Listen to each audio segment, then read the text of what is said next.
Cultivando idiotas. Hola a todos, bienvenidos a este Cultivando el Miedo, la sección del podcast del Cultivando, donde exploramos los misterios más oscuros y fascinantes del mundo.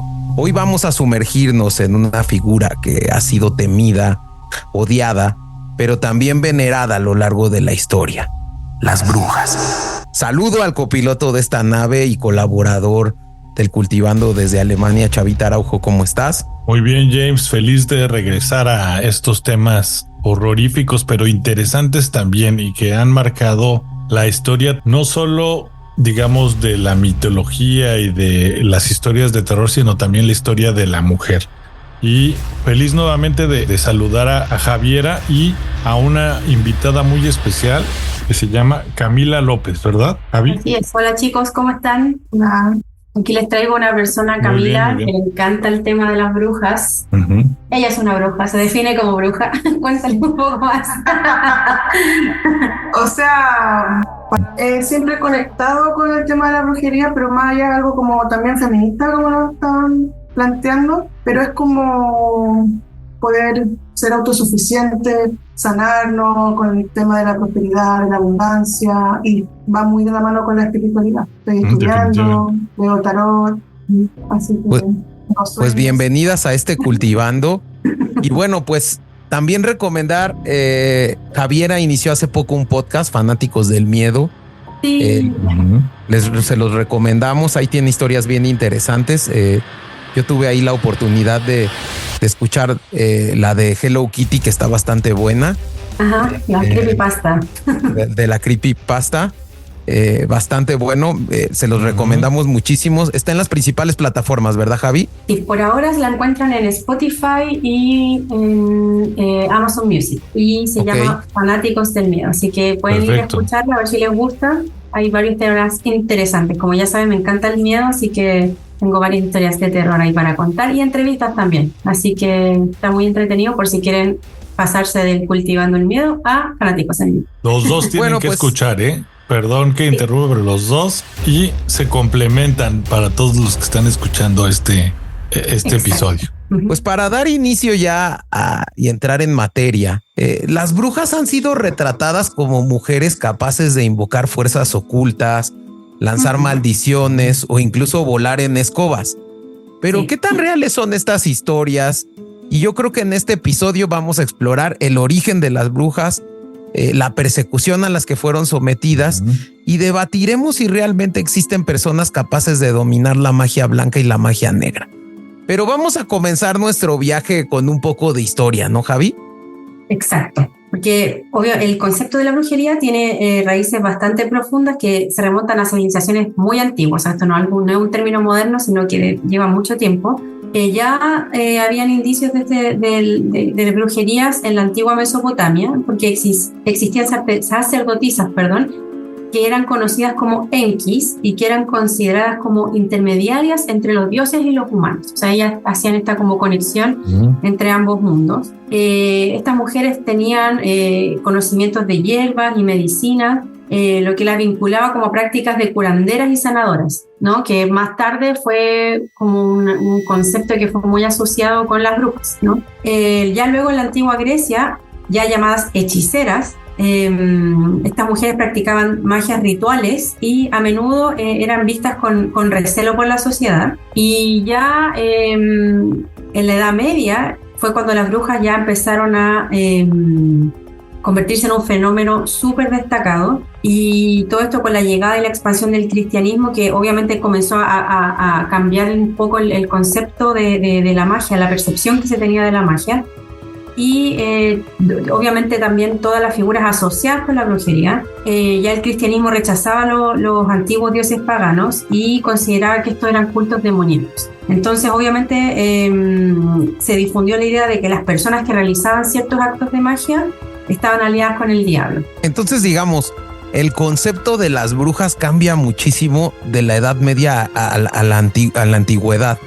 Creo que el tema, si bien en Grecia y en Babilonia, pues más bien la bruja era vista como algo místico, como algo de protección, incluso a veces como de sanación.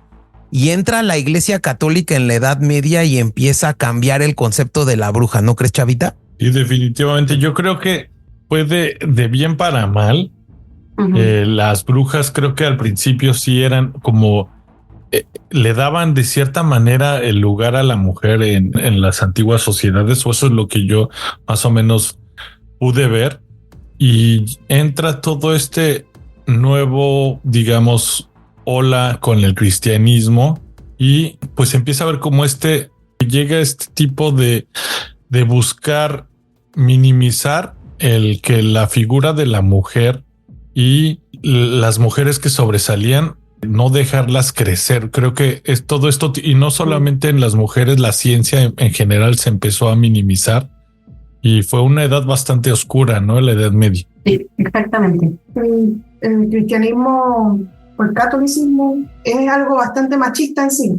Entonces, cuando empezó, trataron de calzar las festividades de ellos con las festividades paganas, y luego de eso, como dice Chavita, la imagen de la mujer tenía demasiada presencia para ellos, entonces no les conviene, obviamente, y por eso empiezan a satanizar y decir que todas las prácticas que hacían eran no del Dios, sino del demonio. Y así empiezan a... Entonces, justo la idea en la antigüedad, como bien decía Javi, la idea de que mujeres controlaban poderes sobrenaturales no era del todo negativo. Más bien, creo que en la Edad Media, a partir de que el cristianismo se consolida como religión dominante, ¿no? Pues todo aquello que se escapaba de su control, en especialmente lo relacionado con la parte femenina, pues comenzó a verse como peligroso. Entonces, pues todas las mujeres que practicaban estas curaciones herbales o que simplemente eran sabias y poderosas, pues empezaron a verse como brujas, ¿no, Javi? Sí, exacto. Y aquí, bueno, hay tres como grandes conceptos, en mi opinión, que fueron los que impulsaron que hubiera toda esta casa de brujas, ¿no? Que es la superstición primero, la misoginia, que ya lo comentamos, y también el tema de la histeria colectiva. O sea, basta con que de repente la gente es muy influenciable. O sea, se puede ver como en documentales o en películas y todo, que una persona dice, es bruja, y otro, sí, es bruja, o yo la vi volando, sí, yo también la vi volando, y ahí empieza la gente como en el fondo a crear como un efecto en cadena, y va generando esta histeria colectiva que en su momento tiene que haber perjudicado a muchas mujeres que no tenían nada que ver o no tenían ninguna relación quizás con el tema de la brujería, y ya sean mujeres solteras, ancianas, curanderas o cualquier persona que fuera considerada como diferente, ya eran blanco común de las acusaciones de brujería. Y obviamente aquí tuvo un papel importante, como lo mencionamos, el tema de la iglesia. Y creo que este tema es bien importante, Javi, porque creo que es la mujer que se sale del molde en esa época de ser mujer, era considerado no solo como brujas, sino como siervas del diablo, ¿no? O sea, estas mujeres que decidían a lo mejor no tener hijos y no tener pareja, ¿no? Exacto.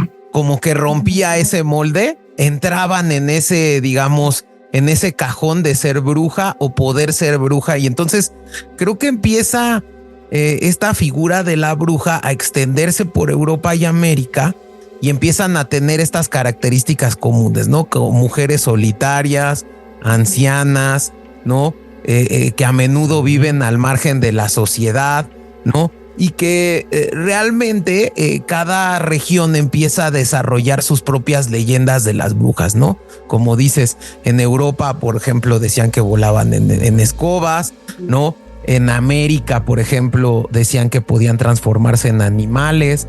Hay algunas regiones en donde dicen que son unas bolas de fuego que se pueden ver a la lejanía.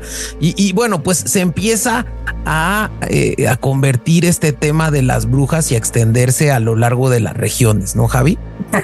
Antes de que Javi hable, porque ya estabas pasando la batuta, pues justo creo que parte de lo que definió toda esta onda es lo que hoy en día también se conoce como populismo, ¿no? Creo que entre más la gente en ese entonces tenía una cierta ignorancia, y ya lo vimos también con el episodio de Chiloé. Tú creas historias a partir de estas mujeres y en lugar de que la gente empiece a investigar y a buscar o a darse cuenta de que ellas no eran algo malo, creas todo este misticismo alrededor y lo hace a la sociedad alejarse de ellas y quererlas matar, ¿no? Creo que también fue algo que partió mucho el que creciera todo este mito de las brujas, y hasta, pues bueno, se hicieron leyendas y cazadores de brujas, ¿no? También. Exacto. De hecho, hay un dato, hay un libro que fue publicado llamado Malleus Maleficarum, que significa el martillo de las brujas, y este fue publicado en 1487.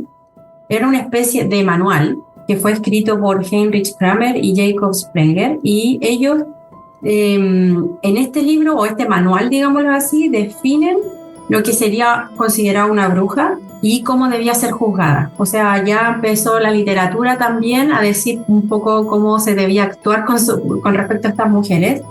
Y el texto aseguraba que las brujas generalmente eran mujeres que realizaban actos de magia negra y que hacían pactos con el diablo y maleficios. Entonces, obviamente, este libro influyó profundamente todo lo que siguió hacia adelante en los siglos que venían respecto al tema de la bruja. Ese mismo libro, si no me equivoco, indica que se castiga la magia blanca, se castiga la magia negra, la magia natural, que era como lo más neutral y que estaba aceptado por todos moralmente, eso estaba bien. Pero en ese manual definen que no se acepta nada más. Ningún tipo de magia y todo tiene que ser castigado. Y yo creo que justo, Cami, esta es la historia, yo creo, de la parte de esta historia, la parte más oscura, ¿no? La persecución que sufrieron tantas mujeres, porque yo creo que la cacería de brujas fue un fenómeno que marcó los siglos de esa etapa, ¿no? Yo estaba viendo que más o menos fue desde la Edad Media hasta casi el siglo XVII, o sea, 1600. Las cifras varían, pero se estima que decenas de miles de mujeres fueron acusadas, torturadas y ejecutadas por brujería por los tribunales de la Inquisición. Sí, y quizás cuántas mujeres no tenían ni siquiera una relación con nada, o sea, ni de curandera ni de nada. O sea, yo creo que tiene que haber habido muchos casos de mujeres acusadas falsamente. Y me parece horrible la forma en que las mataban, la forma en que las perseguían solo por ser mujeres independientes, liberales, por tener otra mentalidad. Eso me parece, la verdad, como yo creo que tiene que haber sido una etapa súper difícil, sobre todo en particular para las mujeres en esa época, ¿no? Que todo podía ser considerado como en tu contra. Sí, y que aquí tienen gran culpa los tribunales de la Inquisición, claro, que incluso fueron realmente empapados en América gracias a todas las prácticas que se hacían en Europa y bueno, pues donde había acusaciones que luego eran falsas, basadas en supersticiones o incluso en venganzas personales. Por ahí me platicaba Chavita que él estuvo leyendo ahí un caso de por quererles quitar su patrimonio literal, ¿no? Las consideraban brujas. Y lo más triste, yo creo que de este tema de la cacería de brujas es esa fuerte carga de misoginia que había atrás, ¿no? Mujeres sabias, independientes, a lo mejor que se atrevían a desafiar normas patriarcales, pues eran las que pues tenían más posibilidades de ser acusadas, ¿no? Entonces, creo que se convierte, Chavita, la brujería en esta excusa para silenciar a mujeres que pensaban diferente. No sé qué opines, Chavita. Sí, definitivamente. Y yo quería justo hablar, ahora que preguntaba Javier, ¿quién sabe cuántas mujeres murieron en esa causa? Yo vi un dato que se estima que más o menos 500,000 personas fallecieron en este tipo de juicios. Imagínense, o sea, fue una década bastante llena de asesinatos injustos, y simplemente hablando de esta figura de los cazadores de brujas, que justamente eran personas oportunistas. Matthew Hopkins, que fue uno de los más conocidos y que fue como una leyenda, porque supuestamente era el mejor cazador de brujas. Solamente él, de 1644 a 1647, se documentó que mató, o bueno, que capturó y cazó a 300 brujas, imagínense. Es un promedio de una persona cada 3 días. Imagínate, o sea, ¿cuántas personas? Y hubo varios tipos de cazadores, pero entre ellos me llamó mucho la atención que también había uno escocés que se llamaba Henry Kramer, y este cazador, algo que me llamó la atención es que aún también teniendo, digamos, la osadía de matar mujeres, al final solamente durante toda su carrera enjuicia a más de 200, pero solamente se asesina a 10 mujeres. Este era un cazador un poco más religioso, más creyente digamos, de enjuiciar todavía a las personas. Él sí las llevaba a juicio, no hacía una prueba, digamos, poco fuera de juicio como el otro cazador. Y creo que, bueno, al final, creo que eso demuestra de que si bien esta sociedad, como dicen, buscaba minimizar los derechos o perseguir a las mujeres que pensaban diferente, también había personas que intentaban de cierta manera mediar y no hacer tan brusco esta cacería de brujas, ¿no? Porque al final, si no los hombres que intentaron proteger a las mujeres también se les acusaba de hechiceros y de estar, digamos, conspirando en conjunto de las brujas. Y pues también puede haber sido que hubo cazadores o supuestos cazadores que intentaban llevar este tipo de juicios o a una manera más razonable, ¿no? O sea, hay que ver también. Y bueno, vamos a... Este cazador que mencionabas tú, Chava, es el autor del libro que les mencionaba anteriormente. ¿Cuántas mujeres serían brujas hoy en la actualidad por pensar diferente, no? O sea, creo que está cañón. Hay un tema ahí porque igual la sociedad ha catalogado a una mujer cuando se le dice bruja como un insulto, primero, como que bruja sería una persona, una mujer celosa, tóxica, controladora, y no es así. O sea, cuando uno dice ya, o me considero bruja, no hablo de eso, porque no es así, es todo lo contrario. Entonces, de una bruja ahora que le podríamos decir que hace rituales de abundancia, de endulzamientos, que no son amarres, es distinto. Endulzamientos de pareja, cosas así. Entonces, hay mucha gente, por lo menos en mi opinión, que yo conozco y estoy como metida en ese ámbito, hay harto, se ve harto, pero en realidad lo ves con la bigger picture, no es tan así. Es que también la sociedad creo que ha cambiado. O sea, hoy en día no está permitido que vayan a una plaza, prendan una hoguera y pongan a una mujer ahí y se queme porque piensa diferente. O sea, gracias a Dios nacimos en un mundo que todavía es más abierto de mente y que en el fondo esto no es tomado como brujería. Y eso ya se practica más. O sea, hoy en día el tema holístico, el tema más espiritual está muy, muy desarrollado y hay muchos estudios respecto a eso. Entonces creo que hay mucha más gente vinculada con eso, solo que hoy no tiene la gravedad que tenía antiguamente, que también creo que tiene que ver el hecho del decaimiento de la iglesia, que la iglesia católica ya no tiene la influencia en el impacto que tenía antiguamente en la sociedad. Eso obviamente favorece que haya más prácticas como haya libertad en el fondo de expresión, porque al final fueron ellos los que impusieron en la sociedad este estigma respecto a las mujeres y que eran consideradas brujas y que eran todas consideradas satánicas, como dijo la Cami, ya incluso los ritos como medicinales o cosas relacionadas con la naturaleza ya también eran considerados como algo negativo. O sea, ellos fueron los principales impulsadores. Pero que refleja mucho, y bueno, por ahí tenemos ahí un capítulo donde hablamos de Masamini y de los derechos de las mujeres con una amiga,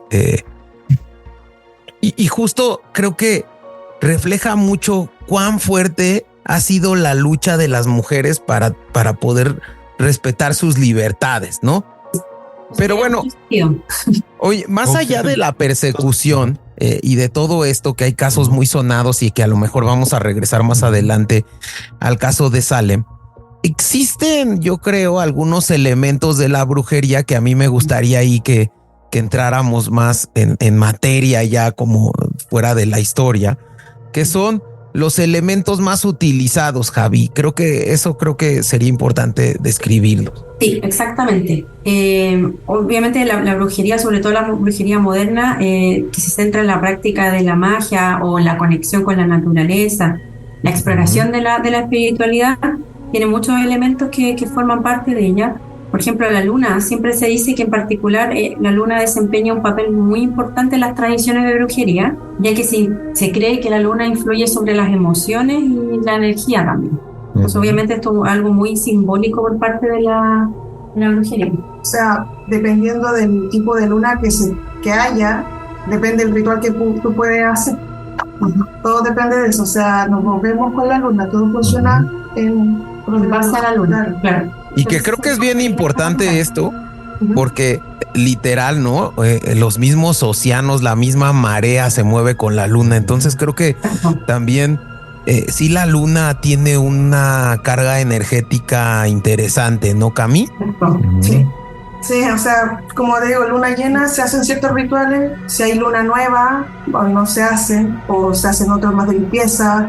Por ejemplo, en temporada de eclipse, se recomienda no hacer ningún ritual. ¿Por qué? Porque es mucha energía, es mucho lo que se junta en un eclipse. Son procesos, esto es como una combinación de astrología, esoterismo y todo, pero no se recomienda ni siquiera estar fuera. Si hay un eclipse, no se recomienda verlo, se recomienda descansar, tomar mucha agua y meditar. Así, ir bien lento en tu proceso, porque trae cosas que tienes como que ir sanando, como a lo espiritual. Es todo lo opuesto que hace la gente. La gente hay un eclipse y todos salen afuera y todos quieren mirar. Hasta tienes tus lentes, ¿no? Sí. Se ponen a vender. Hay gente que viaja a otros países solamente por ver eclipse. O sea, que están con la energía negativa. No. Bueno, entonces, como elemento número 2, digamos, ya tenemos la luna. Y como elemento número 2, ¿cuál sería? O sea, la luna sería como el elemento natural, digámoslo así. Ok. Sí, y luego ya vienen los objetos como más utilizados, que dentro de ellos están las velas. El fuego. El fuego está representado por las velas. Porque representa también la iluminación, el espíritu y el poder. Y también, no sé si se han fijado que de repente cuando uno escucha gente que hace ciertos rituales, dicen distintos tipos de colores, como prende una vela de tal color, porque los colores también representarían ciertas características. Por ejemplo, la vela blanca, pureza, protección y paz. Una vela negra representa protección contra energías negativas o rompimientos de maleficios. Una vela roja representaría pasión, fuerza y amor. La verde, prosperidad, abundancia y sanación. Y la azul, serenidad, intuición o espiritualidad. Entonces depende de qué tipo de ritual tú quieres hacer, es el tipo de vela que sería como la más adecuada para tu ritual. Sí, y también no se sabe, pero las velas y toda cosa, todo material que quieras utilizar se tiene que intencionar o limpiar. Una cosa es intencional, el objetivo que yo quiero hacer con ese objeto, para qué lo voy a utilizar, pero también hay que limpiarlo y protegerlo. Por ejemplo, las velas también con sal o con cierto aceite se tienen que limpiar. Como todo, también que los cuarzos también. Sí, y ahí vamos, ahora que lo mencionas, al tema de cristales y piedras, que se asocian con distintas energías. Bueno, yo creo que todos ustedes sabemos que se dice que ciertas piedras tienen ciertas energías, propiedades, digámoslo así, mágicas, que son específicas para cada cosa, para sanación, protección o deseos. El otro objeto que más se utiliza es el tema de las hierbas. Obviamente juegan un papel importante en la magia y en la brujería, porque se realizan muchos saumerios o infusiones, y también se utilizan en la preparación de amuletos. ¿Cómo? Incienso.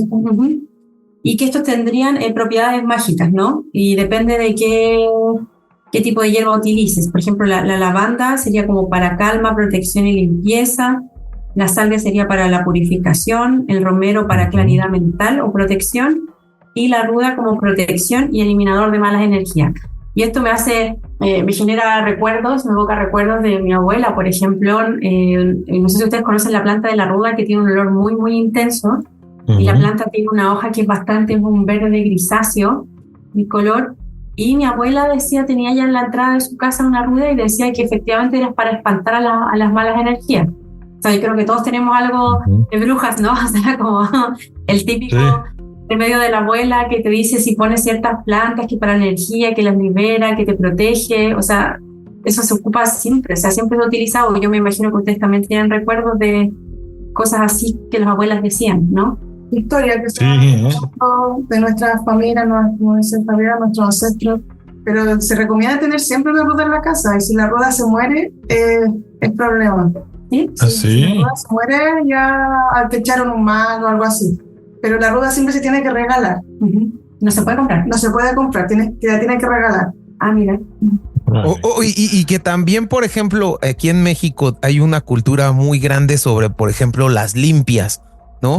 Hay muchas culturas en América Latina donde utilizan esas hierbas, ¿no? Y un incienso, pues, para limpiar a la persona. ¿Y esto qué quiere decir? Pues purificarla o sacar, no sé, como algún tipo de espíritu o algún tipo de mala energía que haya tenido, pues, derivada de la convivencia con las personas, ¿no? Porque yo sí creo que existen energías pues negativas y positivas que por supuesto te pueden afectar.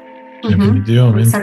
Y ahí me gustaría interrumpir, James, porque yo también busqué dos de las más cliché símbolos de la brujería o de las brujas en general, y dije, ¿por qué se les asocia a la escoba? Y dije, ¿de dónde llega? Y al parecer en las creencias paganas, antes de justamente del cristianismo, la escoba pues era un elemento que obviamente se utiliza para limpiar. Entonces se le asociaba con esta limpieza y también espiritual, a limpiar las casas, digamos, al ordenar o de sacar a los espíritus, digámoslo así.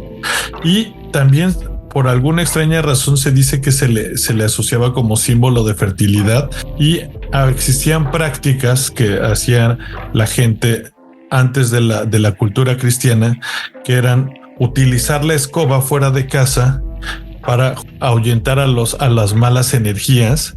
Y de ahí se empieza a ver como esta práctica con las escobas como una práctica malvada, y a las brujas obviamente pues en conjunto con esta práctica de las escobas. Y la segunda, el caldero, está más asociado a que muchas de ellas justamente eran curanderas, hervían sus pócimas, y en eso entonces la gente no hacía el fuego dentro de casa, sino lo hacían fuera, ponían estas pócimas, y pues justamente nuevamente asocian a la mujer curandera que hace la limpia de su casa con la escoba, y que también está preparando sus pócimas para curar o para crear cualquier tipo de maleficio a la gente. Y pues ahí se apropian de esta, digamos, de la imagen más clásica de la bruja, o al menos es la que yo más tengo presente. Oye, Chava, con esa historia de la escoba me hiciste recordar, hace años atrás falleció mi padrino y lo estábamos velando en su casa. Recuerdo perfectamente que llegaron muchos familiares, obviamente a la casa de mi tía, y se prepararon algunos sándwich para la gente que estaba ahí, ¿no? Unos cafés y todo, dándole de comer a la gente. Y en eso yo me doy cuenta que el piso estaba muy sucio, porque habían preparado estos panes y había miga de pan en el suelo. Entonces, yo voy afuera, dije, mi tía está muy ocupada ahí recibiendo a la gente y todo, voy a barrer, voy a limpiar un poco. Tomo la escoba, me pongo a barrer, y entra mi abuela, otra tía y todo. No, ¿qué haces? Y yo, limpiando, porque está sucio. No hagas eso, porque estamos velando a tu tío y no se barre, porque puedes espantar su espíritu si está aquí con nosotros. Y yo no tenía idea. Yo nunca en mi vida lo había escuchado, pero me llevé un reto solo por querer limpiar la casa de mi tía mientras ella recibía visitas. De hecho, hay rituales, obviamente, todavía que existen con la escoba, que se pueden hacer, pero también se dice que, y esto también lo aprendí de mi mamá, de que no se puede barrer en la puerta principal, o sea, se barre desde la puerta principal hacia atrás de la casa. No, como que barrer la suerte.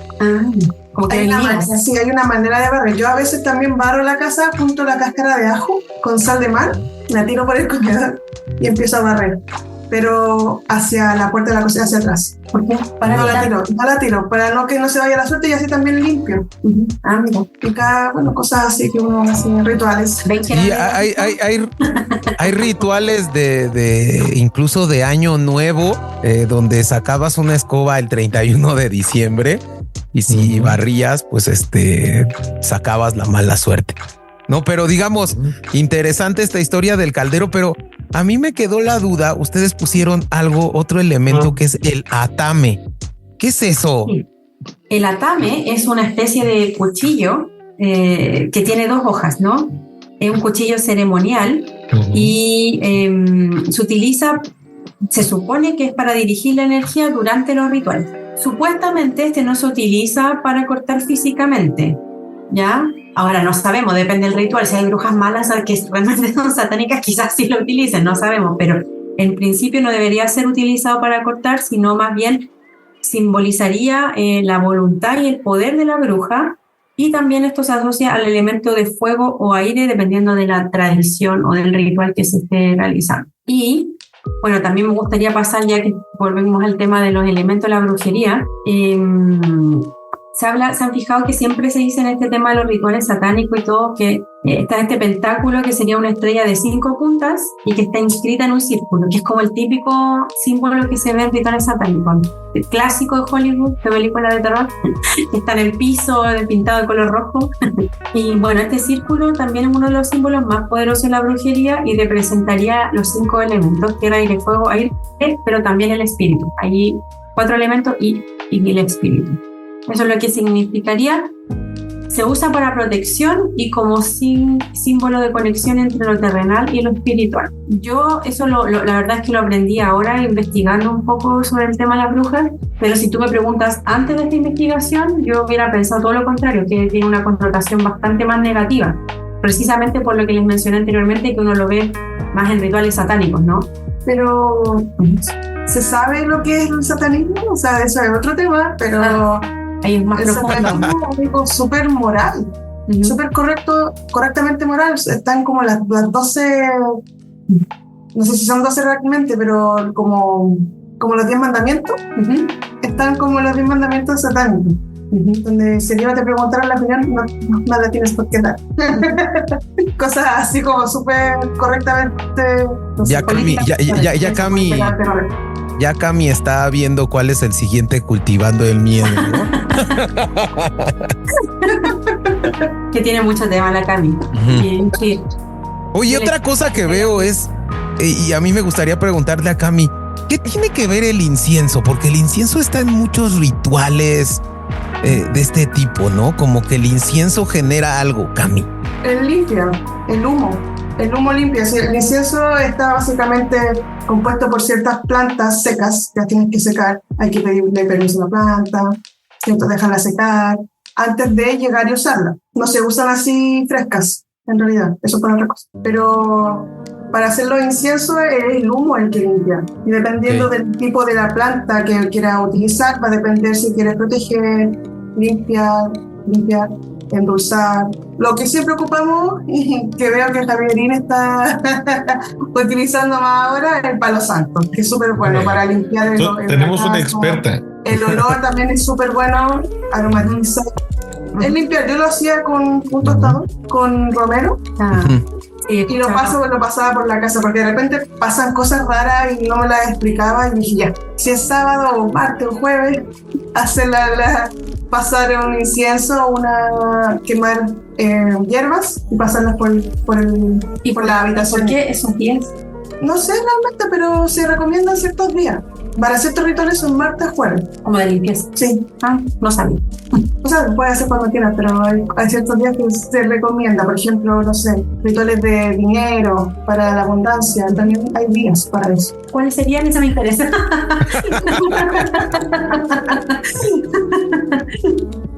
Sí, a mí también, ¿eh? Vamos a hacer un especial de limpieza o de limpieza de casa. Para inicio de año se podría armar, ¿eh? ¿Por qué no? Claro, ¿cómo limpiar tu casa traer abundancia? Oye, Javi, pero hay otro elemento que también vemos que es el tarot, ¿no? Las cartas y creo que ese ha sido un elemento también muy típico de la brujería, ¿no?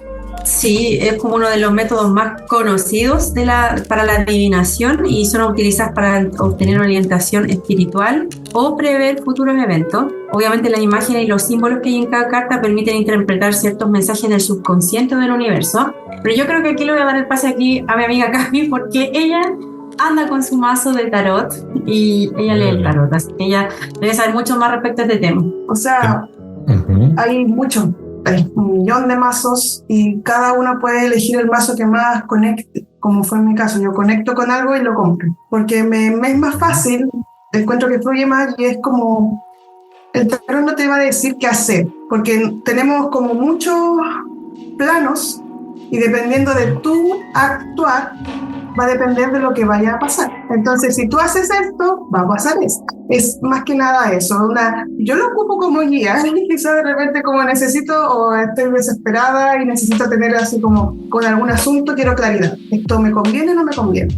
Cami, a ver, yo tengo una pregunta de eso, porque creo que muchas veces me he preguntado, pero creo que el tarot es una fotografía de lo que va a pasar contigo o te va a suceder, no haciendo ningún acto de, o sea, digamos, no sé, es una fotografía de tu vida, ¿no? O sea, como, pero si tú a lo mejor mueves una uña o digamos, hoy te vas y sales y sales al parque, puede cambiar en absoluto el tarot, ¿no? Y el futuro de la persona, ¿no? O sea, siento que realmente creo que es difícil conocer a ciencia cierta el futuro porque es tan cambiante tu presente que tiene muchos efectos. No sé, y eso me gustaría. El tarot, por ejemplo, no te va a decir nada si no está para ti. Por ejemplo, no sé, voy a dar el ejemplo de mi hermana.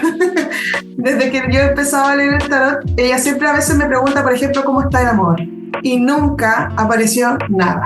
Solo era dinero, trabajo. Aunque yo lo quisiera tirar para allá, el tarot nunca lo va a decir. No te responde nada. Si es incierto y tú tampoco sabes lo que va a hacer, o sea, tenés que decidirte, depende, y se muestra tal cual. Si tú estás indecisa en algo, el tarot te va a decir, decídete, porque no hay mucho más que decir. Hace poco le leí las cartas a mi hermana y ahora sí, apareció así como muy claro, como que hay una puerta, una luz que se puede ver al fondo del camino. Por fin llegó el amor. Sí, hay una posibilidad, ya estamos más cerca, pero anteriormente si ella quisiera algo, no lo va a responder. Eso es como en tiempos divinos. No se sabe, va a pasar cuando tenga que pasar. Digamos que es solamente te muestra lo que ya está marcado en tu destino.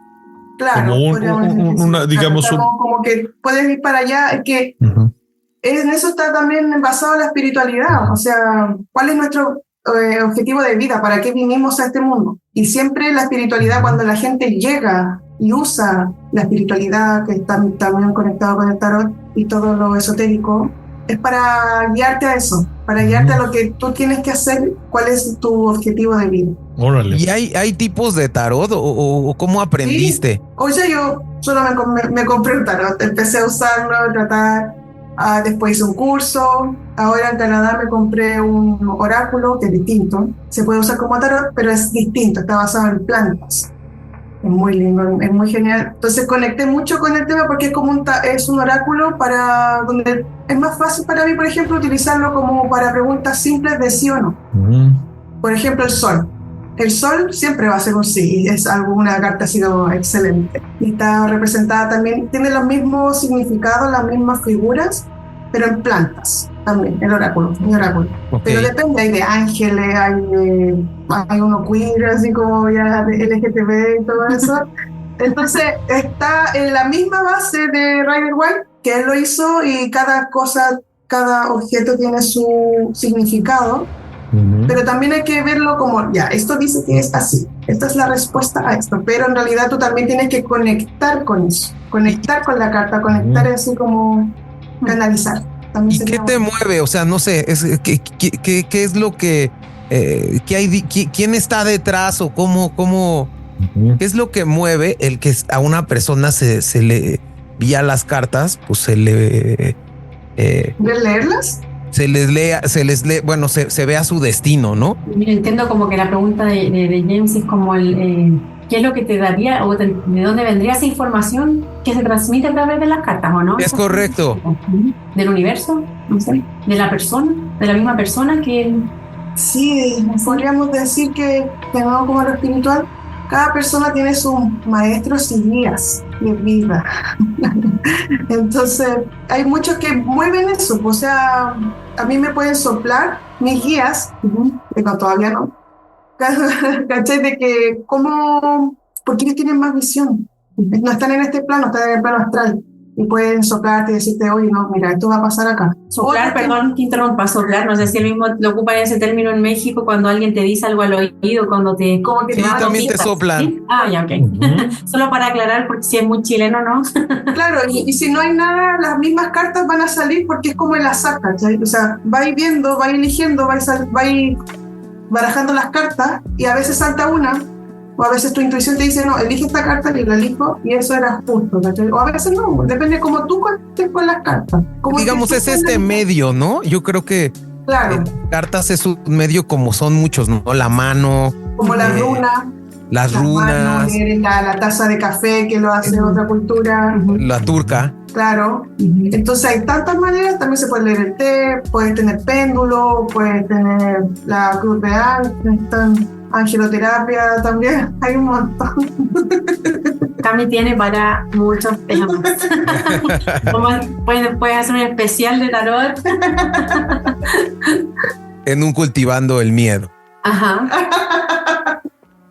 Oye, pero otro elemento importante, Javi, son estos libros, ¿no? Sí. Los famosísimos libros de brujería, los libros de sombras. Exacto. O sea, yo creo que como en el colectivo mental respecto a las brujas, uno siempre tiene esta idea o esta visión de una bruja frente a una caldera, ¿no? Tirando ingredientes, haciendo su pócima y siempre con un libro. Como que esa es como bien caricaturesco, pero es como la imagen que uno a veces tiene de la bruja. Pero la verdad es que sí existe un libro que se llama Libro de las Sombras y vendría siendo un cuaderno o diario, digámoslo así, que donde cada bruja va escribiendo sus experiencias, también va tomando notas de sus hechizos y los rituales que va haciendo y todos los conocimientos que ella va teniendo. Entonces es un texto personal, vendría siendo como un diario, digámoslo así, de vida, que es personal y sagrado y que puede ser transmitido a otras generaciones o practicantes. Pues esa es la idea de ir dejando como nota de todo lo que se hace. No, que esos libros se llaman grimorio. Ah, ok. Eso, como donde tú vas anotando tu hechizo, esto te resultó, ponte tú, esto no me resultó, es un grimorio. Y hay todo un arte ahí para atrás porque hay gente que lo hace como con cuero, las portadas son hermosas, me gusta todo eso también. No sé si recuerdan, chicos, pero bueno, hace un par de meses tuve un viaje a Toledo, yo les compartí algunas imágenes de un museo de brujas que había en Toledo.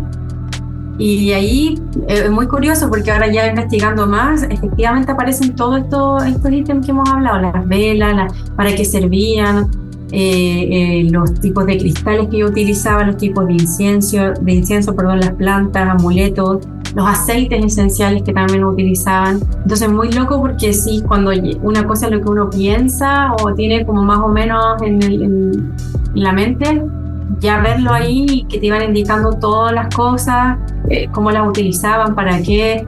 Y también había libros escritos a mano, como libros muy antiguos, donde efectivamente iban describiendo qué amuletos usaban, qué objetos utilizaban y cómo iban haciendo sus rituales, y me pareció súper interesante. Y como dice la Cami, son unos libros hermosos. O sea, había libros efectivamente como cubiertas hechas de cuero, como medios tallados, las letras hermosas, las ilustraciones son muy lindas. O sea, el libro en sí, fuera del contenido, son libros muy hermosos, o al menos los que yo logré ver en esta exposición.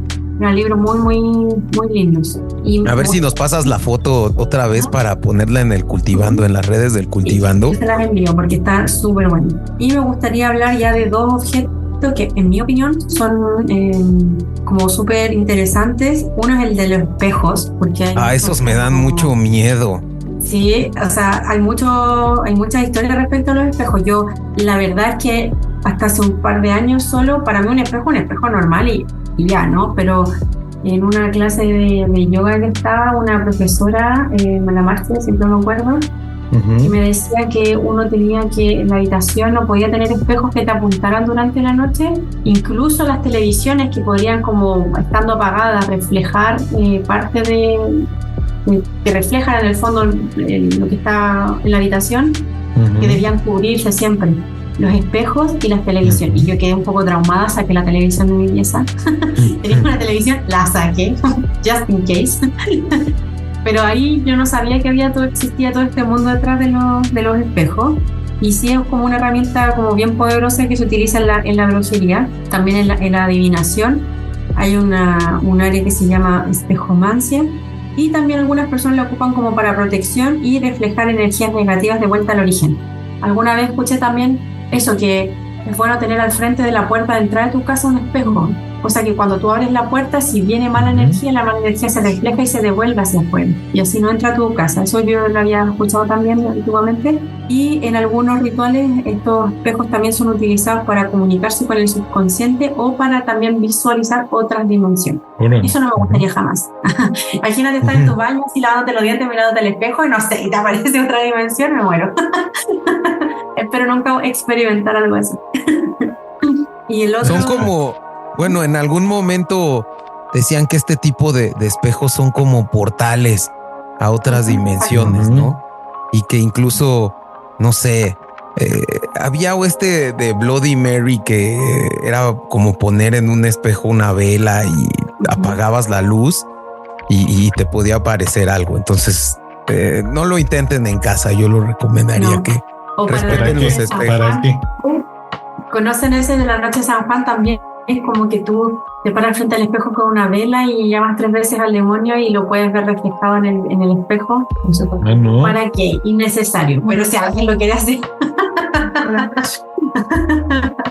Pero bueno. Y otra cosa, bueno, hay muchos objetos más, pero lo otro que a mí me parece como interesante, porque esto ya es más como, en mi opinión, asociado a la parte como oscura de la magia o de la brujería, que serían las agujas y los alfileres. ¿Y por qué?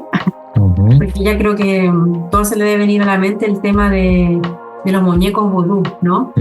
Este típico muñequito en el cual tú le amarras, no sé, qué sé yo, el pelo o pedazo de ropa de la otra persona, y vas con los alfileres enterrando el alfiler a la persona y le vas generando un daño, ¿no? Que esto se supone que estos alfileres o agujas lo que harían es enfocar la intención que tú tienes en un objetivo, que en este caso sería una persona, y si bien lo tenemos todos como como catalogado como algo negativo, también podría simbolizar protección tanto como agresión. Depende al final de la intención que tú tengas detrás del ritual, si que quieres proteger o que quieres hacer daño. Y con eso yo creo que podemos ya un poco hablar del tema de la magia blanca versus la magia negra, ¿no? Yo creo que sí, eso es un tema que ha entrado en debate, ¿no? Yo había visto de entrada que la magia blanca en muchas culturas ha sido como una forma de canalizar energías positivas del universo, como para temas de sanación, protección y bienestar, ¿no? Entonces, más bien como que este tipo de brujas había sido más bien vista como curanderas, ¿no? O más bien como estas guardianas del conocimiento ancestral. Y eran estas personas que eran capaces de realizar rituales para bendecir y proteger a las personas. Sanadoras, ¿sí? Claro. La diferencia, por ejemplo, entre una y otra es simplemente que si vas a utilizar algo aunque puede ser sangre, por ejemplo, no importa si es tuya, porque eso ya no sería, estás trabajando con tu cuerpo, con tus fluidos, y eso no afectaría a nadie porque no estás traspasando a nadie, no estás traspasando la voluntad de nadie más. Pero si ocupas ya algo de otra persona, personal, eso con objetivos perjudiciales ya obviamente eso es magia negra. Y justo ese era lo que yo había visto de la magia negra, que representa el uso de fuerzas ocultas para dañar o controlar a otros, ¿no? Claro. Entonces justo, no sé, es esta imagen de la bruja esta malvada que lanza maldiciones y pacta con el diablo, ¿no? Creo que esta es la bruja que está arraigada en el miedo colectivo, ¿no? Como controlar, si no es mío, no es de nadie. Es correcto. Cosas así. Pero mi pregunta sería, y ahí yo creo que nos ayudaría mucho, Cami, ¿realmente hay personas capaces de dominar estas fuerzas? O sea, si hay alguien que, o sea, o es más bien, pues que uno se sugestiona exactamente, ¿no? Y permites que una persona, pues cuando te diga me está controlando, pues me sugestiono y me siento que estoy siendo controlado. ¿Realmente sí existe la posibilidad de que una persona pueda controlar a otra o pueda maldecir a otra o pueda, digamos, ejercer sobre la voluntad de otra persona, Cami? Sí, es una gran parte de la magia que no tiene buenas repercusiones supuestamente al final para la persona que lo hace. Pero, por ejemplo, la tierra o tomar algo de un cementerio es sumamente dañino para quien lo hace y tiran tierra o algo del cementerio a otra casa y te pasan puras cuestiones. Tengo una historia cercana que pasó y del ámbito de mis amigos motoqueros. La pareja de una amiga falleció en un accidente terrible. Pero él estaba hace rato muy raro, errático, estaba juntando mucho con otra cabra y al final averiguó otra chiquilla. Pero nada, como no era en infidelidad. Pero esta tipa era muy mala en la clase en el sentido de que y hacía sus prácticas de brujería. Sí. Y se supo y este hombre estaba muy confundido. Muy confundido, como que ya no sabía qué hacer, estaba con ella, pero cuando estaba con su pareja, ella no lo quería acercar, se sentía mal, empezaba a doler el cuerpo. Cuando uno recibe, a lo mejor no me lo están tirando a mí, pero si se lo están tirando a otra persona, ella viene con una energía pesada, entonces cuando está cerca mío y uno es más sensible, lo siente así, te dan como náuseas, te duele la cabeza, y el cabrón un día, y no iban a tanta velocidad para la noche de Navidad, el año pasado, y falleció instantáneamente. Gavita, ¿querías decir algo? No, justo igualmente preguntarle a Camilla, que conoce todas estas ondas de la brujería. ¿Tú cómo ves esta onda de la magia negra y la magia blanca? ¿Es el mismo tipo de fuerza? ¿Es una onda de vibras? ¿O realmente tú lo relacionas hacia, digamos, el demonio o entes maléficos versus, digamos, una creencia de un espíritu benigno? ¿Crees que tú lo relacionas más hacia vibras o digamos esta mística más como de lo demoníaco y de lo angelical? Yo lo asocio más a la vibra de la persona, a lo que quiere conseguir, pero también esto va a ser efectivo siempre y cuando la víctima, en este caso, que están haciendo todo el trabajo, si es débil o no. Si es fuerte, no puede que no le pase nada y le pasen a los otros que están cerca. También pero depende de la persona. Si es muy débil de espíritu o está en un momento debilitado, le va a llegar, o sea, le va a recibir eso, va a ser controlado, puede sufrir, no sé, puede sufrir en todo el ámbito, salud, dinero, amor, todo eso. Entonces yo creo que más que nada la magia es mucho de vibra y de la intencionalidad. Lo otro sería como para hacer no lo asocio a la magia.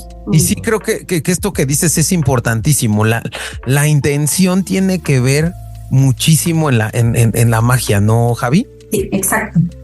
Yo creo que hay como, digámoslo así, para poder comparar ambas, magia negra y magia blanca, podríamos hablar de 4 tipos de comparación. Primero, la intención. Obviamente, ya lo hemos dicho, la magia negra tiene una intención negativa, porque lo que busca la magia negra es dominar, destruir o causar el sufrimiento de una persona, ¿cierto? Mientras que la magia blanca tiene una intención que es más positiva, está más enfocada en ayudar, en sanar o en proteger a alguien. Entonces la intención sería la primera comparación que podemos hacer. Luego el tema moral. ¿Cuál es la moralidad que hay detrás de todo este tema en la magia negra?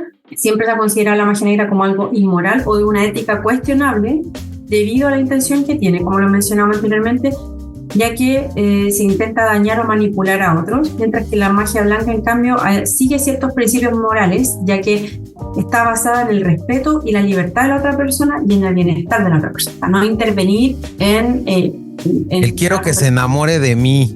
Exacto, exacto. Es como más sanación quizás personal o otra persona que necesita sanar, ayudarlo a que lo logre, pero nunca involucrándose en el libre albedrío, digámoslo así, de la otra persona.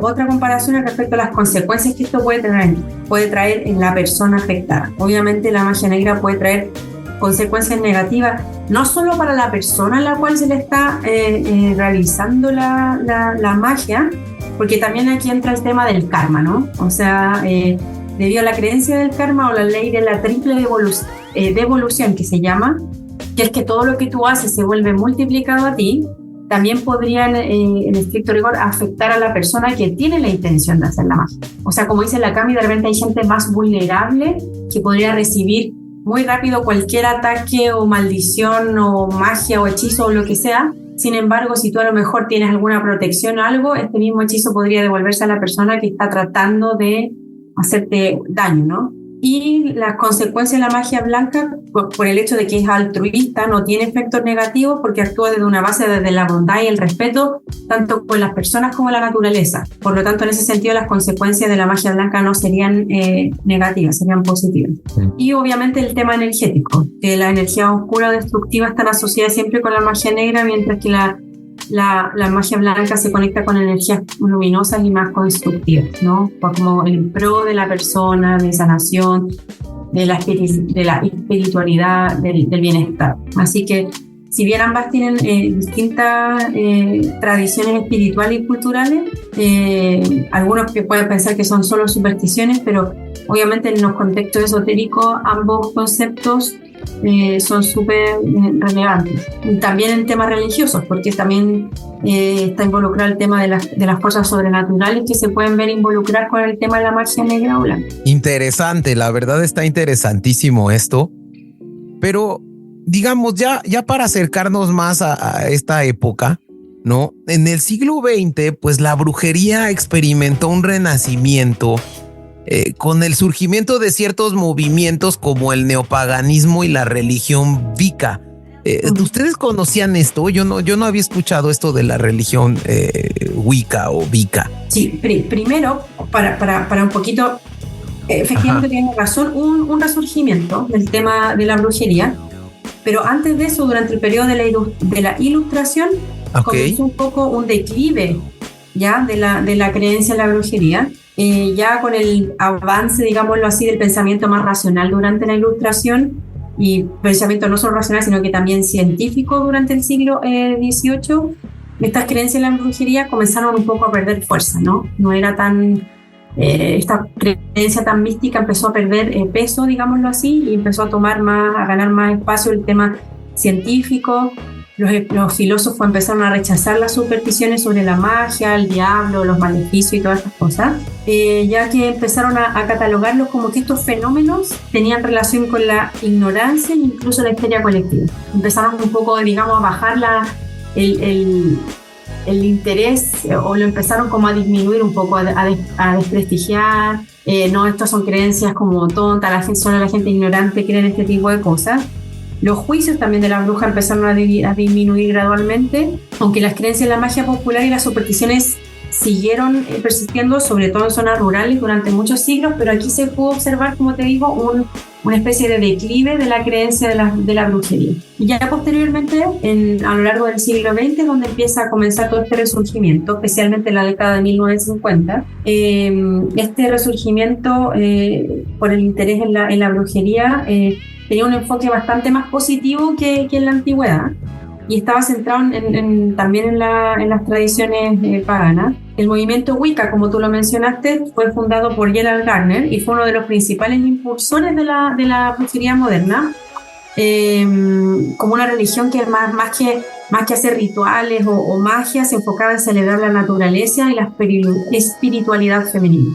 Ese era como el enfoque que tenía este movimiento. Y se basan, efectivamente, como les dije, en creencias paganas, pero también esta como liberación, esta como feminidad mezclada con naturaleza y todo fue ayudando a que se desestigmatizara la imagen de la bruja como esta mujer mala, demoníaca, satánica, sino que era la mujer conectada con la naturaleza vista desde otro perspectiva, ¿no? Muy diferente a cómo se le veía en el pasado. Y ya se le llama más como un tema de espiritualidad, como que honra la conexión con la naturaleza, la energía cósmica, sin connotaciones demoníacas, y ya eso obviamente le dio un nuevo espacio y logró que se resurgiera todo este tema de la brujería, pero ya desde otra perspectiva, con una connotación mucho más positiva que en la antigüedad. Y que permite que hoy en día muchas personas pues ya se identifican como brujas modernas y practican rituales y celebran festividades relacionadas con incluso las estaciones, ¿no? Como el solsticio o el Samhain, ¿no? Creo que en este siglo XX, a partir de ahí, como que ser bruja ya es una forma de empoderamiento. No sé cómo ves eso, Cami. Bueno, sí, el empoderamiento es poder, no sé, si quiero hacer una danza en la luna en una llena desnuda, sentirme libre de poder hacerlo, no sé. Hay un montón de cosas, pero es una gran liberación, pero igual todavía está así como en lo cotidiano, no está tan aceptado. O sea, puedo hacerlo en grupos quizás que estén relacionados con lo mismo, pero no es como que lo podamos hablar libremente y nadie te juzgue. No lo siento así todavía. Okay. No hemos llegado tanto. No estamos en el extremo de que son quemadas, o sea, nadie va a quemar a la Cami por leer el tarot, pero tampoco, yo también creo que todavía faltan, al igual como ya lo menciona, espacios para hablar como abiertamente del tema. O sea, no todos hablan, no todos saben del tema realmente. O sea, yo tampoco pensé todas las celebraciones paganas, si bien las tenía anotadas, dependiendo del hemisferio, depende de cuál se celebra. Sí hacía, por ejemplo, algo el 1 de mayo, que tocaba en Chile. Trato de hacer así como de hacer ciertos rituales que son para, por ejemplo, aprovechar cuando llega la primavera, la abundancia, la cosecha, que está todo muy arraigado a antiguamente la cosecha era lo más importante porque de eso tenías que vivir. Okay. Entonces, y a mí me gusta mucho todo eso, el tema de la agricultura, trabajar en granja y todo lo verde, en realidad, todo lo que tenga que ver con las plantas. Entonces eso también me influye porque tengo mi planta, tengo mi huerto, tengo todo. Pero bueno, yo sin duda creo que la figura de la bruja ha evolucionado a lo largo de los siglos. Y de ser una representación del mal y la herejía, pues se ha vuelto un poco una imagen más de conexión con lo espiritual y lo natural, lo que ha generado pues este tipo de cosas. Pero hay algunas historias que a mí me gustaría destacar, no sé, el tema de las brujas de Salem, por ejemplo. Sí, ese tema es bastante interesante. Bueno, interesante como trágico, para ser honesta, ¿no? Porque esto, bueno, ocurre, para los que no saben, en la historia colonial de Estados Unidos. Y esta historia de las brujas de Salem trata sobre una serie de juicios realizados por brujería, acusaciones de brujería, que tuvieron lugar entre el año 1692 y 1693. O sea, cuando en pleno auge del tema de la Inquisición. Esto ocurre en la aldea de Salem, en Massachusetts, y este evento obviamente marca profundamente la historia de la región y se convirtió en uno de los símbolos más conocidos y también peligrosos del fanatismo religioso, por el miedo colectivo que generó y el nivel de injusticia también que ocurrió. Ya Chava lo mencionó anteriormente, estos cazadores de brujas, cuántas personas lograban cazar y lo hablamos con la Cami, o sea, cuánta gente no logró llegar a juicio, cuántas mujeres fueron matadas, quemadas sin ni siquiera haber recibido un juicio justo. Cuando empezaron a comenzar estos eventos, en el año 1692, particularmente en enero, estaba en la casa en este pueblo del reverendo Samuel Parris. Él era un líder religioso de la aldea de Salem, y su hija Betty Parris, que en ese entonces tenía 9 años, y su prima Abigail Williams, que tenía 11 años, empezaron a mostrar comportamientos extraños. Ellas gritaban, se contorsionaban y decían ver apariciones de seres extraños. Y otros jóvenes de Salem pronto ya empezaron a mostrar los mismos síntomas: convulsiones, gritos y comportamientos extraños. Entonces ya el pueblo se empezó como a alertar. Y los médicos locales eran incapaces de poder encontrar una explicación médica para los síntomas que ellos estaban teniendo, y concluyeron que las niñas estaban bajo la influencia de la brujería. Yo pienso, es una pena porque, claro, hoy en día tenemos más tecnología y la medicina te puede dar una señal de qué es lo que te está pasando. Quizás tenían, qué sé yo, epilepsia, y aquí no, brujería, ¿no? Todo siempre atribuido a la brujería. Y ese diagnóstico obviamente no solo causó pánico en la comunidad, sino que empezó a marcar este hito, en el cual comienza esta histeria masiva en el pueblo. Y aquí es donde comienzan las primeras acusaciones. Una forma, ellos se sentían muy presionados de dar una explicación a los comportamientos de estos jóvenes. Y ahí donde las niñas señalaron a 3 mujeres, quienes ellas decían haber sido las responsables de haberlas embrujado. Obviamente influenciadas por el pueblo. Las niñas decían, esto tiene que ser brujería, brujería, brujería. Y en algún momento las chicas dijeron, sí, efectivamente, sentimos que fuimos embrujadas por 3 mujeres.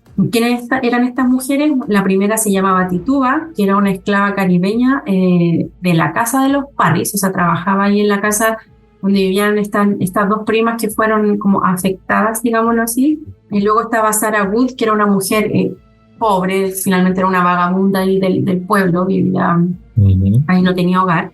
Sarah Osborne, que era una anciana que era un poco marginada de la comunidad. Estas 3 mujeres, después de las acusaciones de las niñas, fueron arrestadas y sometidas a interrogatorios.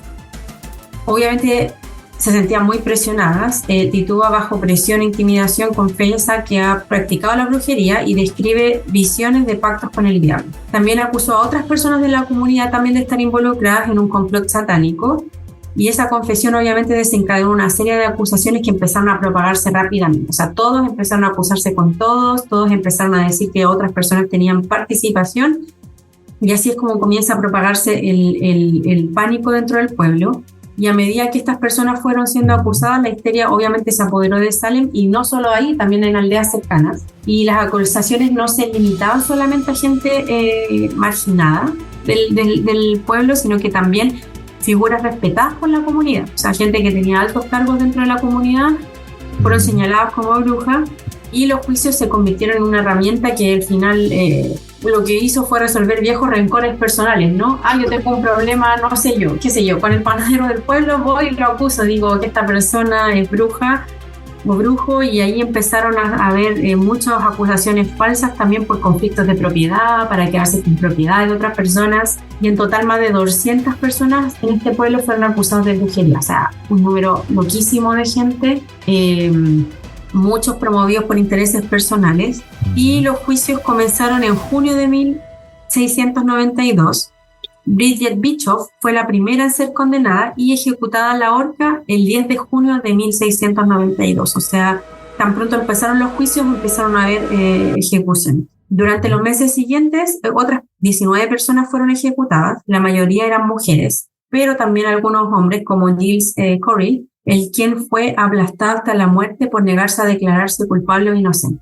O sea, me parece súper terrible, porque al final debe haber habido muchas personas, mujeres, hombres, que declararon ser brujos o brujas solamente por la presión. O sea, si te están torturando, llega un momento en que tú dices, ya, sí soy brujo, paren, o sí soy bruja. O sea, al final muchas confesiones que probablemente ocurrieron fueron falsas solamente para sacarse de encima todas estas torturas que estaban recibiendo. Y obviamente muchas personas murieron en prisión debido a las duras condiciones que tenían también en los lugares donde eran aislados, ¿no? Una de las figuras más notorias durante los juicios fue un reverendo llamado Cotton Mather. Él era un influyente líder religioso en la comunidad, y él defendió las pruebas espectrales y la severidad de los castigos. Sin embargo, A medida que se iban realizando más y más ejecuciones, comenzaron a surgir ciertas dudas y críticas, incluso dentro de los propios puritanos. O sea, se dieron cuenta en el pueblo que estaban totalmente desbordados con esta situación, que la estaban llevando como un extremo, ¿no? Y ya para septiembre de 1962 la situación ya se vuelve insostenible. Y que, por cierto, ¿no? Justo a mí lo que más me llamó la atención es que estos juicios se acaban cuando se acusa a la esposa del gobernador del estado de Massachusetts. Hasta ahí llega este relajo que decide, pues dice, esto ya se salió de control, me va a afectar a mí también.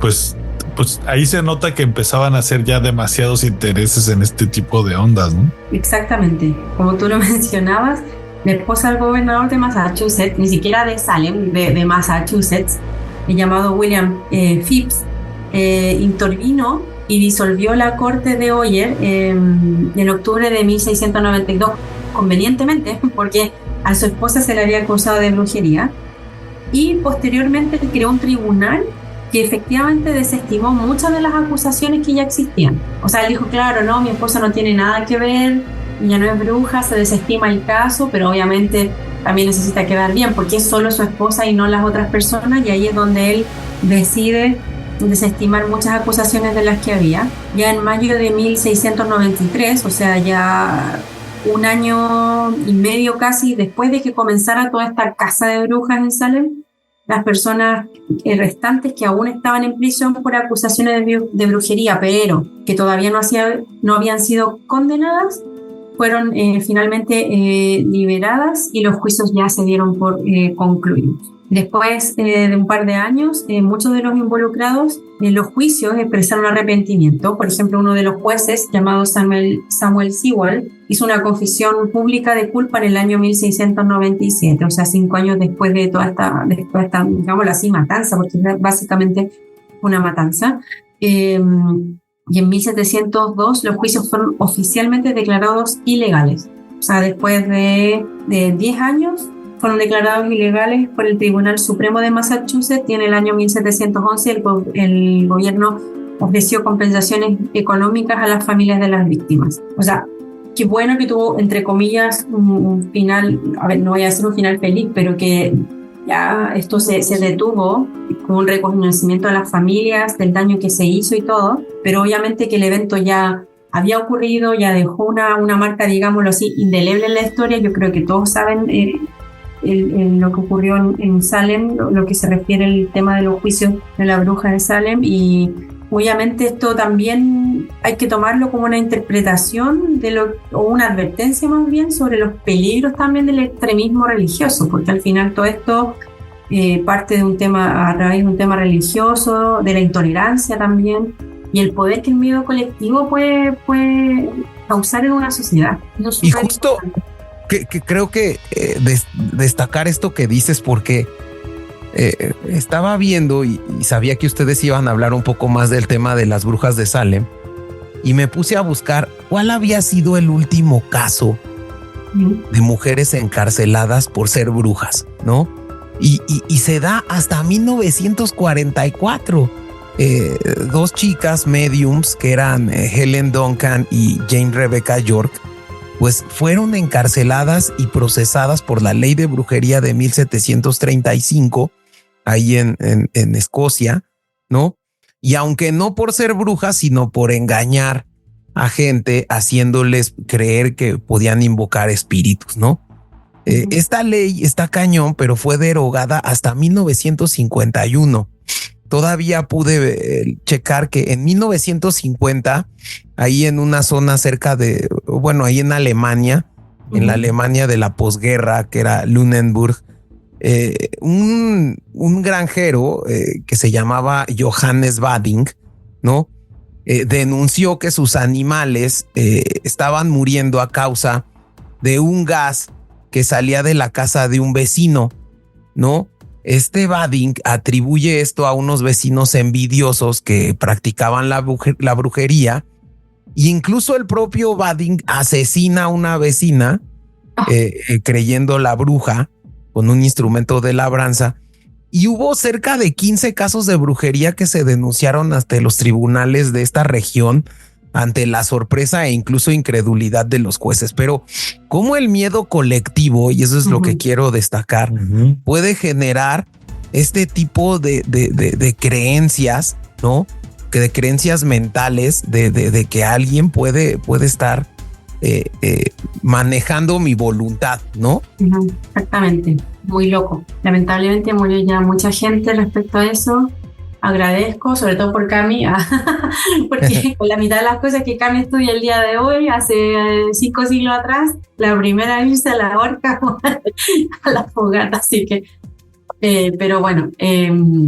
Oye, Javi, yo me quiero ir a la brujería en otras culturas, porque pues en México, por ejemplo, tenemos esta parte del nahualismo mexicano, ¿no? Que en donde pues mucha gente cree que las brujas pues se pueden transformar en un animal protector, ¿no?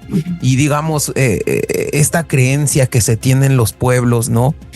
Por ejemplo, no sé, ahí en Chile, ¿qué pasa? O cómo, ¿qué se cree? O cómo las brujas, ¿cuál es la creencia típica de las brujas en esa región? Yo que he escuchado muchos podcasts mexicanos de historias de terror, sí, efectivamente, siempre cuando hablan de los nahuales son como que los brujos se transforman en distintos animales. Sin embargo, yo en mi recuerdo, sobre todo con el tema de los brujos, yo he escuchado más como predominancia en que los brujos se convierten en pájaros, más que otro tipo de animales. No digo que no ocurra o que no exista en otra cultura, pero sí hay más tendencia al tema de los pájaros. De hecho, hay una historia del Tetué que un pájaro, un brujo, que se transformaría en pájaro. Y eso muy del sur de Chile. Ya tuvimos el primer capítulo, recuerdo, el tema de Chiloé. En Chiloé se supone que es como pueblo de brujos, ciudad de brujos, y ahí los brujos se supone que se convierten en pájaros. Esa es como sí, la tendencia. Justo yo leía que esto venía justo de la tradición mapuche, ¿no? Sí, en el sur es más mapuche. Pero, por ejemplo, también hay un pueblo del norte que es Salamanca, pues, y es tierra de brujos también. Y es como una zona que es bien cargada. Pero, o sea, se siente la energía. Se siente la energía que como no sabría cómo describirlo. Pero acá yo creo que en Valparaíso, sobre todo, en la historia, nació más la mediunidad. Eso, y de que cada presidente siempre ha tenido un medium que lo guíe como para las buenas decisiones. Todo presidente, antiguamente, ¿no?, tiene su propio medio. Nosotros también en México tenemos ahí por ahí una isla chavita en Veracruz que se llama Catemaco, ¿no? Es correcto, y que, bueno, pues le atribuyen que hay muchos brujos en esta isla. Es algo turística. Podrían, cuando tengan la oportunidad de ir en México, conocerla, ¿no? Pero es importante, ¿no? Todo cómo la bruja ha sido tocada en distintas facetas, ¿no? Por ejemplo, en la literatura infantil, pues los hermanos Grimm, pues el personaje arquetipo de sus cuentos, pues eran las brujas, ¿no? En Blancanieves, en La Sirenita, en Hansel y Gretel, ¿no?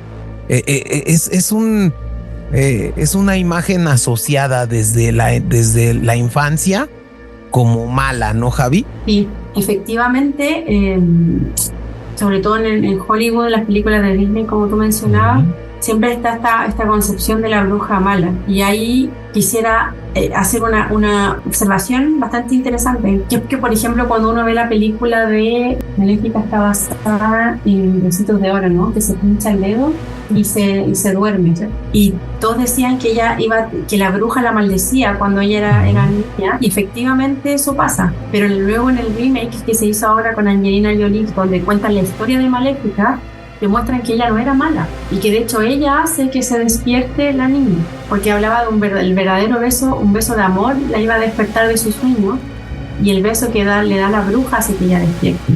Entonces está esta dualidad de cómo desde pequeños, al menos yo recuerdo que todas las historias de Disney las brujas siempre eran malas, y ahora de grande sale esta versión en que no, y te muestran que ella es súper buena, y tú te das cuenta del estigma que hay. como que está cambiando la mentalidad, pero que en la sociedad, hace no muchos años atrás, la bruja era la imagen mala, una persona mala, y eso también está en el colectivo mental, porque así fue. Yo siempre hago referencia a Hollywood y a películas. Eso desde chicos nos meten a través de las películas que las brujas son malas, y no es así, y eso es porque uno lo tiene en el subconsciente debido a toda esta información envasada que recibimos con que las brujas son malas. Y luego ya viene, digo, para ir ya cerrando este cultivando, pues también el manejo que ha hecho la cultura pop, como bien dices, de las brujas, ¿no?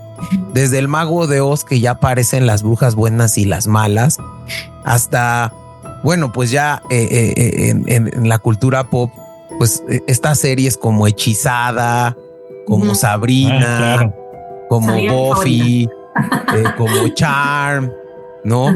En donde pues ya aparecen las brujas también buenas, bonitas y hasta heroínas, ¿no? Exacto. Va cambiando. Se convierte en símbolo de feminismo también ya, ¿no? Sí, exacto. Como lo que siempre debió ser. Mujeres libres, ¿no? Seguras. Pues bueno, pues creo que muy interesante este tema de las brujas. Creo que da para muchos otros cultivandos. Pues primero agradecerles tanto a nuestra mitóloga del cultivando, Javiera, y a nuestra invitada especial, Cami López. Muchas gracias por haber venido. Gracias. Chavita, no sé si tengas algunas conclusiones y bueno, pues algún cierre de este tema tan interesante. Pues realmente darse cuenta de que las brujas no eran algo tan malo, y creo que también es tan diverso todo este creencia de las brujas, que por eso no las acabamos de entender y las creemos locas. Ya tenemos a María Sabina, esta bruja mexicana que era más cercana a la psicodélica, hasta los Beatles y muchos artistas súper famosos la visitaron.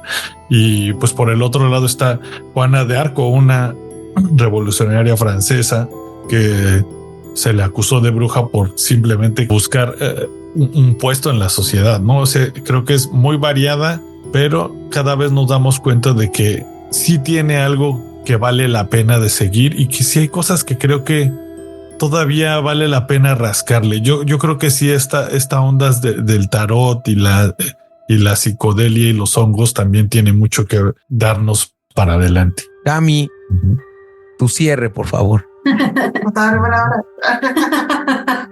No, yo creo que todas hemos estado en alguna, o la mayoría de las mujeres, relacionados con esto, ya sea con nuestras abuelitas, con nuestras mamás, con sus comentarios de protección. Y eso al final no lo ven quizás de esa manera, pero está asociado a la brujería, a tener ritos. Entonces yo encuentro que eso es algo que es bonito, que hay que conservar y seguir practicando, ¿no? Y aprovechando tus conocimientos, que nos regales alguna recomendación de un rito de protección o de sanación para todos la audiencia de este cultivando. Ya, hay uno que es muy bueno, pero es para la abundancia, hay también protección. Ah, buenísimo. Es el primero de cada mes, tienes que con la mano dominante tratar de soplar desde afuera de la casa, o sea, desde la parte de la casa hacia adentro, y decir como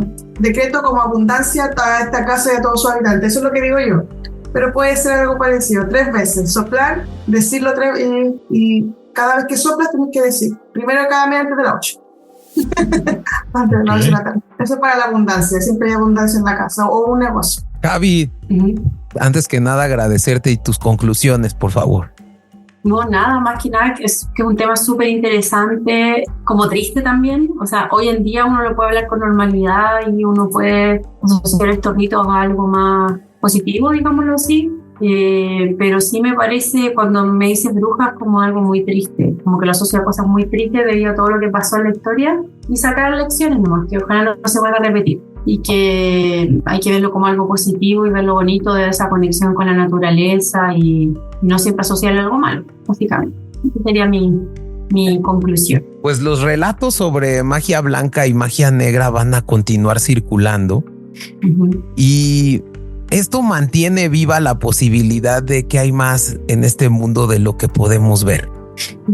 Yo creo que quizá nunca lo sabremos con certeza, pero lo que es seguro es que la magia de las brujas, ya sea real o simbólica, pues sigue fascinando y aterrando a la humanidad. Para concluir, pues recomendar alguna canción. ¿Cómo ves? ¿Qué se te ocurre, Javi? A mí tiene una canción.